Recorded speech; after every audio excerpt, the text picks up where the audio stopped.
Now in this chapter, basically we need to know few terms when you go through the syllabus also. Not much of it is there, and even very small formula based numericals will be there. Okay, so firstly we have perfect black body. What is a perfect black body? As definition says, that the body which absorbs radiation of all wavelengths, right, incident on its surface is called a perfectly black body, right? So that is the absorptive power for all wavelengths. Lambda is showing you the wavelength of the waves which are incident on that body is equal to 1, the whole number. Absorption power kitna? What was the formula for this?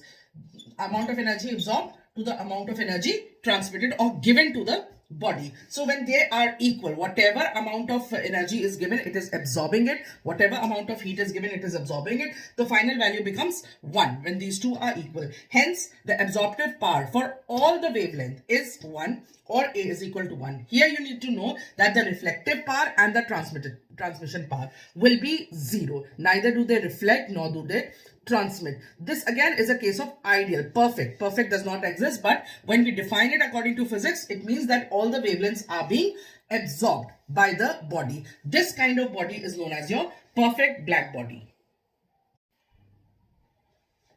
Weins displacement law.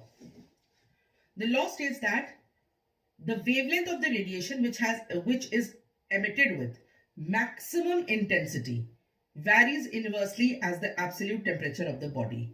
When the heat energy is being transmitted, I will not say transmitted, when it is being emitted. First it is emitted, absorbed, and then reflected or transmitted. When the heat energy is being emitted, then the radiation with the maximum intensity is varying inversely with the absolute temperature of the body. So lambda m is the wavelength of the maximum incident radiate energy, is inversely proportional to the absolute temperature. Or we are putting a constant here, B, where B is the Weins constant and the value is given as 2.89 to 10 to the power minus 3 meter Kelvin, because here T comes here, it becomes lambda m into T. Lambda m is the wavelength of the maximum intensity, the temperature, and the constant. B is the constant. For this, I am giving you a small question and I would like you to solve that question.